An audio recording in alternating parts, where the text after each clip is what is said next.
এই দেখুন রেডি হয়ে গেছে কড়াইশুঁটির কচুরি। তো আমরা এখন খাবো। গরম শীতকালে কড়াইশুঁটির কচুরি আর চিকেন হলে আর কিছু লাগে না। নমস্কার, রীতা রান্নাঘর থেকে আপনাদের স্বাগত জানাই।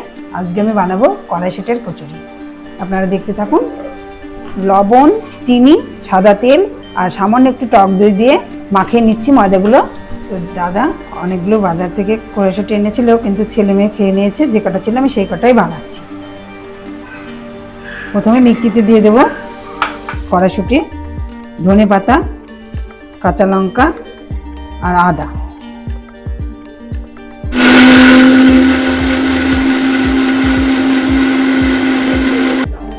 প্রথমে আমি কড়াইতে সাদা তেল দিয়ে দেব, তারপর আমি কড়াইশুঁটির বাটনাটা দিয়ে দেব। এইভাবে নাড়াচাড়া করে ভালো করে এটাকে শুকিয়ে নিতে হবে। সামান্য একটু চিনি দেব,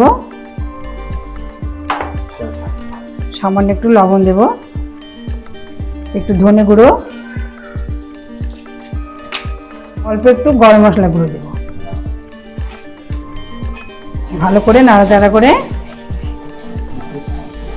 শুকিয়ে নেব একটু ভালো করে, একটু যাতে জলের ভাব কোনো কিছু না থাকে।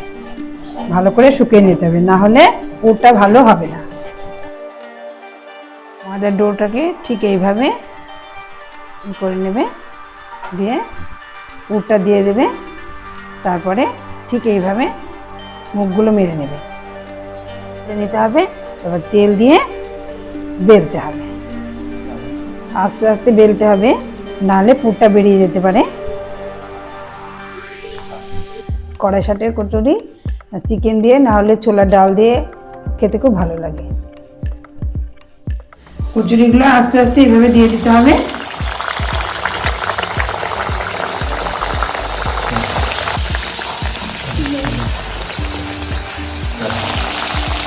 কচুরির মধ্যে হিং দিলে খুব ভালো লাগে, কিন্তু হিংটা আমি পছন্দ করি না, তাই দিই। কত সুন্দর কড়াইতে দিলে খেতে বেশ ভালো লাগবে।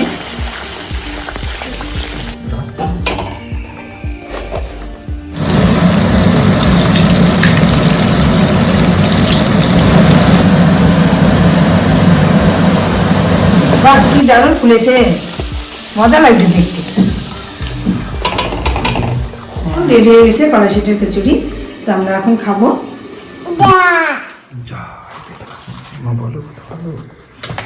গরম গরম শীতকালে কড়াইশুঁটির কচুরি আর চিকেন হলে আর কিছু লাগে না। শীতকালে এরকম কচুরি হলে আর কিছুই লাগে না। কচুরির পুরটাও কিন্তু খুব ভালোভাবে দেওয়া হয়েছে। এই দেখুন, অসাধারণ খেতে লাগছে। লাগছে খেতে।